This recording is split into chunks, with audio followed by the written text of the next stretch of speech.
This is well resolve.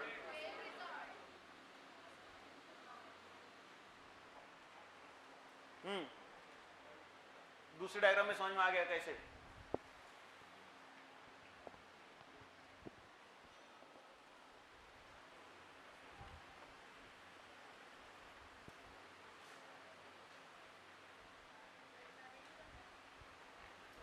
आप लोग इसको यहां पर भी ले सकते हो.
इसको मैक्स कर दो ना.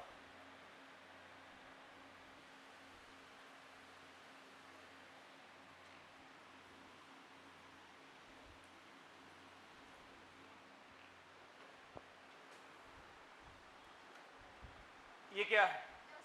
Just resolve.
अब बैठा होगा दिमाग में कुछ.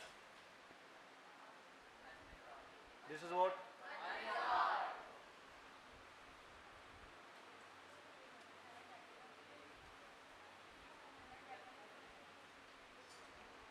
तो उसका सर्कुलर शेप ही होता है और जहां से चालू होता है जहां खत्म होता है उनके बीच का डिस्टेंस हम लोग एपर्चर बोलते हैं उसको. ठीक है ना. तो इनके बीच में हम लोग कोई एक सर्कुलर एपर्चर रखेंगे तो सर्कुलर एपर्चर रखने के बाद में होगा क्या कि where there is a screen और यहां स्क्रीन रहेगी तो there is a we can see that there is a diffraction pattern is obtained on the screen. And when this diffraction pattern is obtained on the screen तो जिस समय आपको ये सारी चीजें नजर आ रही है तो ये आपको हो सकता है क्लियरली दिखाई दे. क्लियर. अगर आपको क्लियरली दिखाई दे रही है so we called as well resolve. Clear. अब अगर उसको थोड़ा सा अनक्लियर नजर आ रही है so it is terms is called as just resolve. और कुछ भी नजर मतलब यहाँ पे अगर कुछ भी ढंग सा नजर नहीं आ रहा है, अगर आपको पूरा का पूरा ब्लड सिस्टम नजर आ रहा है so it is called as unresolve. Clear. और ये सारी चीजें यहाँ पे स्टडी की जाती है that is called as limit of resolution. और जो लिमिट ऑफ रिजोल्यूशन होगा उसका आप रेसिप्रोकल लेंगे so we get the resolving power. क्या कहते हैं उसको? Resolving power. And this is a total concept of Rayleigh criteria. ये पूरा कंसेप्ट क्या कहा जाएगा इसको? Rayleigh criteria. This is a total concept of Rayleigh criteria. In Rayleigh criteria first we have to define that is just resolve, then we have to define that is well resolved, then we have to define that is unresolved, and then limit of resolution and what? Resolving power. Clear. तो देखिए इसको फिर से हम लोग एक बार अच्छे समझ लेते हैं कि मान के चलिए कि हमारे पास में दो सोर्स ऑफ लाइट है, दैट इज दो पॉइंट सोर्सेस होंगे। अगर ये सोर्स ऑफ लाइट इमिट करेंगे so this S1 and this next that is S2। आप यहाँ पे कोई भी एक सर्कुलर एपर्चर रख लो, ऐसे रख लो या कुछ ऐसे रख लो, दो ही सर्कुलर एपर्चर रख लेंगे, यहाँ आप कुछ स्क्रीन रखेंगे, so we get the diffraction pattern is obtained on the screen. और जो डिफ्रैक्शन पैटर्न होगा तो आपका S1 से निकलने वाली कुछ वेव्स का कुछ सेंट्रल मैक्सिमा निकल के आएगा और S2 से भी किसका किसी ना किसी का सेंट्रल मैक्सिमा निकल के आएगा कुछ ऐसे। क्लियर? अब देखिए जैसे आप S1 और S2 को क्लोज लेते हुए जाएंगे तो इनका सेंट्रल मैक्सिमा भी क्लोज होते हुए आएगा, and when there is a central maxima are coming towards each other so it is this terms is called as unresolved. क्या कहा जाएगा इसको? Why it is called as unresolved? Because we can not see a clear image of S1 and S2। जिस समय में unresolved वाला concept आएगा तो आपको कोई भी ऑब्जेक्ट का इमेज क्लियरली दिखाई नहीं देगा। जिस समय में ऑब्जेक्ट का इमेज क्लियरली दिखाई नहीं पड़ता है so that terms is called as unresolved. Clear? इसका मतलब यह है कि जिस समय इन दोनों को हम लोग पास में लाएंगे तो आपका दोनों सेंट्रल मैक्सिमा अगर मैच हो गया तो आपको इसकी जो इमेज है इसकी इमेज आपको सिर्फ एक ही नजर आएगी, but there is no existence in reality की आपके पास में सिर्फ एक ही ऑब्जेक्ट है। We have two objects but we are seeing that is only one object, so that is nothing but the term is nothing but unresolved। उसको unresolved कहा जाएगा। But when it is moving away from each other, जैसे ये दूर जाना चालू करेंगे तो इसका central maxima again it is moving away from the each other. जैसे जैसे वो दूर होते हुए जाएगा आपको दिखाई पड़ेगा कि भैया ये एक ना होते हुए अभी दो है और दो भी जिस समय नजर आएंगे तो उस समय आपको उसका भी ब्लरिफिकेशन नजर आएगा। तो जिस समय से ये दो नजर आ रहे हैं और जिस ही वो ब्लरिफिकेशन में नजर आ रहा है so that terms is called as just resolved. Again ये separated that central maxima, again आप उसको सेपरेट करते जाएंगे तो आपको एक समय ऐसा आ जाएगा कि आपको दोनों S1 और S2 का इमेज आपको क्लियरली नजर आएगा। जिस समय में इन दोनों S1 और S2 का ऑब्जेक्ट का जो भी इमेज है वो क्लियरली नजर आता है so that terms is called as well resolved. Clear? इसका अगर आपको बेस्ट एग्जांपल अगर समझना है तो आप रात के समय में अगर गाड़ी में बैठ रहे हो या फोर व्हीलर में बैठे हुए हो तो अगर भैया कोई सामने से गाड़ी आ रही है फोर व्हीलर के भी सामने दो लाइट्स हेडलाइट्स लगे हुए होते हैं, ठीक है? तो आप जिस समय वो इंसिडेंट होते हैं तो आप देखेंगे जैसे ब्लर्स आपका इमेज वहां पे बनता है उसका मिरर के ऊपर। क्लियर? और वो जो दिखाई पड़ेगा सो that is just it is not unresolved, it is a just resolved. और जैसे ही वो दूर होगा तो दूर होते समय में बहुत अगर दूर है कोई गाड़ी अगर बहुत दूर है तो जो दो लाइट होंगे आपको it is appear to be a single light. होगा क्या? अभी अगर मैं इसको बहुत दूर कर दूं, क्लियर, और ये स्क्रीन अब आप एक ही स्क्रीन रखेंगे और ये S1 और S2 का बीच का डिस्टेंस बहुत दूर रखेंगे एंड S1 और S2 are close to each other, तो जो इस S1 और S2 से बनने वाली जो इमेज है वो एक सिंगल नजर आएगी। क्लियर? और वो जो सिंगल आपकी नजर आ रही है so it is nothing but it's called as unresolved. उसको क्या कहेंगे हम लोग? इसको उम्मीद करता हूं सारे कंसेप्ट आपके दिमाग में अच्छे से बैठ गए हैं, ठीक है? देयर इज अनरिजॉल्व्ड और जैसे मिलना चालू हो जाएंगे, डिस्टिंक्ट होना चालू हो जाएंगे so it is called as just resolved. और पूरा का पूरा अगर ढंग से नजर आ रहा है so it is called as well resolved. And ये जो पूरा का पूरा प्रोसेस होता है that is called as limit of resolution, और उसका आप रेसिप्रोकल लेंगे so that is called as resolving power, and this is entire concept is called as what? Rayleigh criteria. समझ में आ गया है? Clear? So what is Rayleigh criteria? Rayleigh criteria में क्या होता है? We are seeing just resolved, well resolved, unresolved, limit of resolution, and reciprocal of limit of resolution is called as resolving power. उसको कहते हैं हम लोग resolving power, and this entire phenomenon is called as relay criteria. ये पूरा का पूरा phenomenon क्या कहा जाएगा? relay criteria. क्लियर? तो यहाँ पे हम लोग ने 3 या 4 5 डेफिनेशन हम लोग ने देख ली थी। तो सबसे पहले मैंने डेफिनेशन आपको बताई थी दैट इज वेल रिजॉल्व्ड की, जस्ट रिजॉल्व्ड की, ठीक है? सो what is just resolved? What is just resolved? अबे just resolved if the central maxima of one of the point object is fall on the first minima of second point object. तो ये जब scenario बनता है so this is called as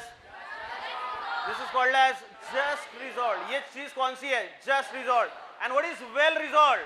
The separation between the central maxima, दो central maxima हम लोग लेते हैं यहाँ पे, the separation between the central maxima of 2 point object is greater than, किससे greater than होना चाहिए? distance between central maxima and first minima of one of the 2 object.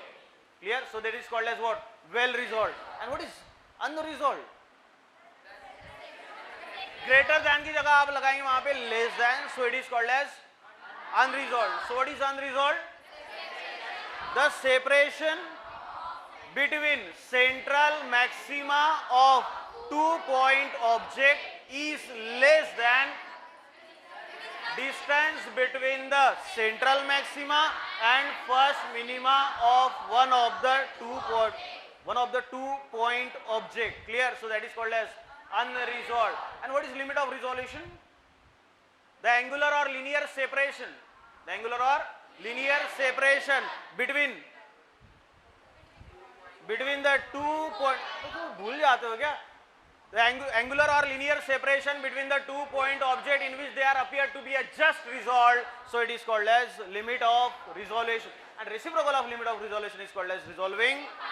And this concept of relay. Clear? 5 definition यहाँ हम लोग ने देखी हुई. तो 5 definition में पहली definition थी तेरी just resolved. So what is just resolved? If the central maxima of one point object is fall on the first minima of second point object is called as just resolved. And what is well resolved? The separation between the central maxima of 2-point object is greater than the distance between the central maxima and first minima of one of the is called as what? Well resolved. And what is unresolved? The separation between the central maxima of 2-point object is less than the distance between the central maxima and first minima of one of the 2-point objects, so it is called as unresolved. What is limit of resolution? The angular or linear separation between the 2-point object in which they are appear to be a just resolved, so it is called as limit of resolution. And reciprocal of limit of resolution is called as resolving. And this is the entire concept of. कोई doubt यहाँ था? अबे समझ में आया सभी को? चलो लिख लो फटाफट अभी.